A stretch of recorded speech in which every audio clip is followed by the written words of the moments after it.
Chapter 4. The cylinder opens. When I returned to the common, the sun was setting. Scattered groups were hurrying from the direction of Woking, and 1 or 2 persons were returning. The crowd about the pit had increased, and stood out black against the lemon yellow of the sky. A couple of 100 people, perhaps. There were raised voices, and some sort of struggle appeared to be going on about the pit. Strange imaginings passed through my mind. As I drew nearer, I heard Stent's voice. "Keep back! Keep back!" A boy came running towards me. "It's a moving," he said to me as he passed. "A screw in and a screwing out. I don't like it. I'm going home, I am." I went on to the crowd.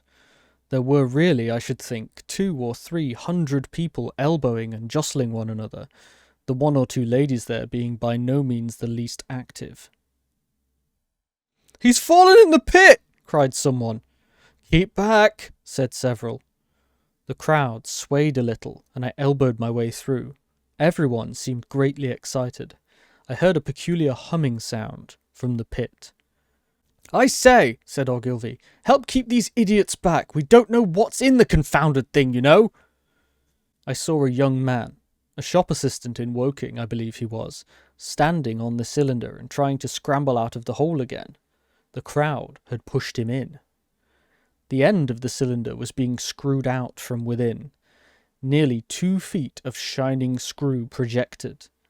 Somebody blundered against me, and I narrowly missed being pitched onto the top of the screw. I turned, and as I did so, the screw must have come out, for the lid of the cylinder fell upon the gravel with a ringing concussion. I stuck my elbow into the person behind me and turned my head towards the thing again. For a moment, that circular cavity seemed perfectly black. I had the sunset in my eyes. I think everyone expected to see a man emerge, possibly something a little unlike us terrestrial men, but in all essentials, a man. I know I did. But, looking, I presently saw something stirring within the shadow. Greyish, billowy movements, one above the other, and then 2 luminous discs like eyes. Then something resembling a little grey snake, about the thickness of a walking stick, coiled up out of the writhing middle and wriggled in the air towards me. And then another. A sudden chill came over me. There was a loud shriek from a woman behind. I half turned, keeping my eyes fixed upon the cylinder still, from which other tentacles were now projecting, and began pushing my way back from the edge of the pit. I saw astonishment giving place to horror on the faces of the people about me. I heard inarticulate exclamations from all sides. There was a general movement backwards. I saw the shopman struggling still on the edge of the pit. I found myself alone, and saw the people on the other side of the pit running off, Stent among them. I looked again at the cylinder, and ungovernable terror gripped me. I stood petrified and staring. A big, greyish, rounded bulk, the size perhaps of a bear, was rising slowly and painfully out of the cylinder. As it bulged up and caught the light, it glistened like wet leather. 2 large, dark-coloured eyes were regarding me steadfastly. The mass that framed them, the head of the thing, was rounded and had, one might say, a face. There was a mouth under the eyes, the lipless brim of which quivered and panted and dropped saliva. The whole creature heaved and pulsated convulsively. A lank, tentacular appendage gripped the edge of the cylinder. Another swayed in the air. Those who have never seen a living Martian can scarcely imagine the strange horror of its appearance.